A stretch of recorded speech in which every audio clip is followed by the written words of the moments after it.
sponsored by Squarespace. After a rumored donation to the Nyingma School of Tibetan Buddhism, Steven Seagal, the accused sexual harasser and confirmed serial adulterer, was conveniently found to be the reincarnation of a 17th century Teuton, granting him the title of Tuku, a holy man. He would go on to brag about it all the f***ing time.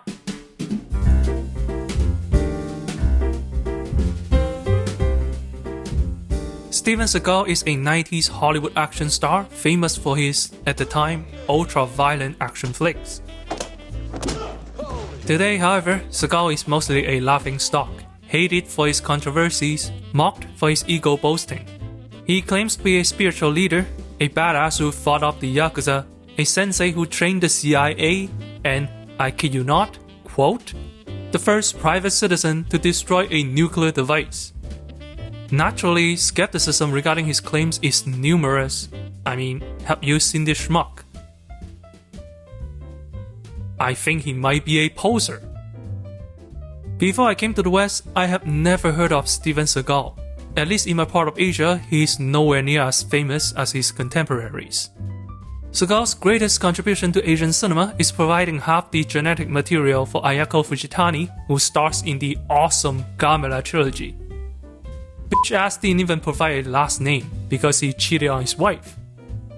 While Asia was lukewarm about him, this donut hole sure fancies himself an Asian master, especially on screen. That is what we're going to talk about today, the myriad of ways he pretends to be Asian in his cinematic career. Let's talk about what he did and the surprising effects of his Orientalist exploits.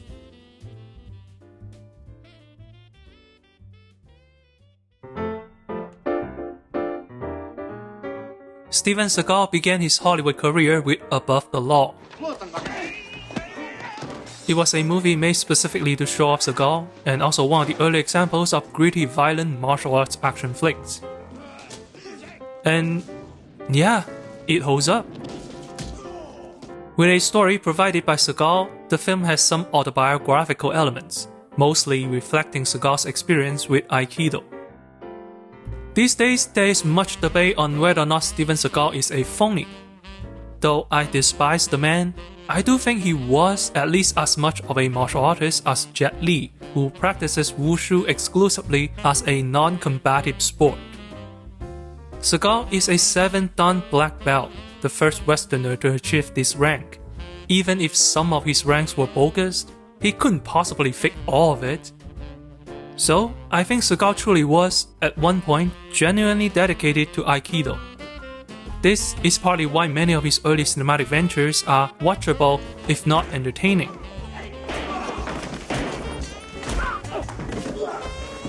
But perhaps fame and money really do change you.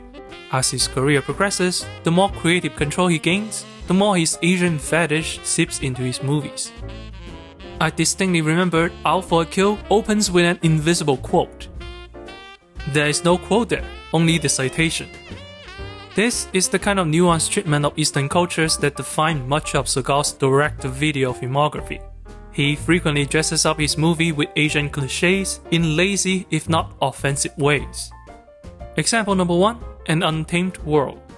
Many of his movies are set in East or Southeast Asia. The landscapes and cultures are always wild and untamed, full of secret rituals and customs. It's always a lawless jungle, veiled by danger and corruption. Example number 2, The Yellow Fever. Seagal movies have a tendency to objectify women, especially Asian women. Here, a woman brings Seagal a secret message by stripping naked and dripping water on her body with full frontal nudity. It's one of the most blatant attempts at sex appeal I've ever seen. Example number 3, Seagal as the Holy Man. Despite the Asian settings are always dark and foreboding, whenever Seagal tapped into this forbidden knowledge, he frequently emerged as a saint. He often educates his Asian peers by spouting some vaguely Asian-sounding bullshit. Unless you have emptiness, the butterfly will leave. Look at him, questioning his life decisions. It's like, wow. Remember the scene from Rikyo?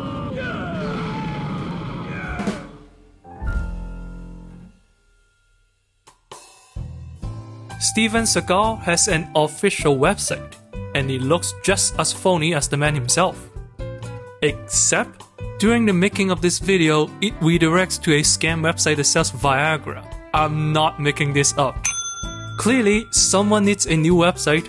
Luckily, you can do it easily with Squarespace. Squarespace offers a wide variety of templates, all of them look professional and are fully customizable. You can show your mug in a slide for viewing convenience, or create a mosaic wall for maximum mental damage. And if you really want to sell Viagra, you can also turn it into an online store. Start a free trial at squarespace.com/accidentalcinema. Use the code accidentalcinema to get 10% off your first purchase. The free trial has no requirement for credit cards, so even if your career isn't doing so hot, you can try it out with no financial worries. So, if you need a website, and I know you do, why not give Squarespace a try?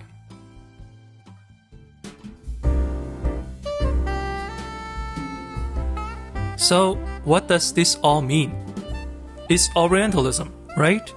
Well, yes, but what does that mean?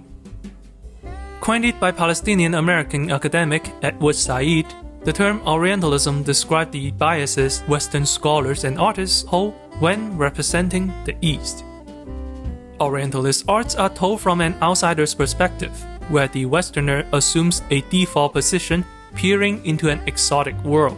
It isn't about representing the East as it truly is, but merely fetishized versions of it, in service of Western interests. Many Seagal movies fall squarely under this. Asia in his films is always presented as a dangerous alien world. The inhabitants of these worlds often have nothing to say to each other, with no varied interests nor internal conflicts. They are either happily grazing like herbivores, or fiercely territorial like carnivores out for blood. It's a fantasy jungle for Seagal to hunt, kill the man, bang the chicks.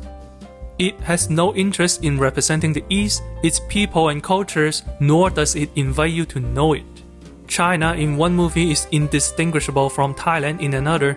They all belong to an imaginary unified Orient. Now, that is pretty much standard Hollywood bias, but Seagal has to piss on top of a sundae. As he always fancies himself a sensei, Seagal isn't content with being an outsider. He has to be the white savior. His characters frequently liberate, educate, and/or uplift an Asian community. These communities are often depicted as impoverished or backward, but are made better by Seagal's spiritual guidance. You know, stranger, negative words carry great weight. They're like a poison. And it is here that it becomes crystal clear the harm Steven Seagal is doing. As Orientalism depicts the Eastern world through an outsider's imagination, these stories never include the actual voices of people from the East. What we get instead is a dehumanized version of it, painted with a broad stroke, lacking in details and nuance. This mindset is the driving force behind the curious phenomenon of people thinking Africa is a country or mistaking Sikhs for Muslims. But here's the terrible thing about this. By falsely envisioning a unified them, Orientalism established an us, the in-group defined not by who we are, but who we are not. This is why, despite never having a unified identity, white supremacists love the term Western culture. Oh yes, I'm going there. For Seagal, Eastern cultures are essentially a resource for him to exploit, just like colonialism. It's the stereotypical impression of Asian mystic wisdom, the glamour of a martial arts master, and the recognition of a groovy religious leader. Everything that remotely boosts his social standing, he will claim it for himself. And in his escapade, true teaching from Asia is replaced with his incoherent gibberish. The hard work behind martial arts training is washed away to make Seagal look effortlessly cool, and centuries of religious culture are delegitimized because Steven Seagal is a fucking asshole. As a result, people who see his movies will not see Asia as it truly is. Instead, they'll only get a false representation, where women are submissive, where men are dangerous but weak, where religion is weird if not satanic, where people live oppressed lives with no free will and waiting for us to rescue them. Thus, the racist bias is perpetuated.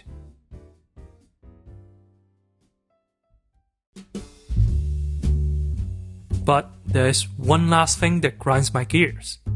Jackie Chan and Donnie Yen are filmmakers who use their martial arts prowess for the pursuit of cinematic art.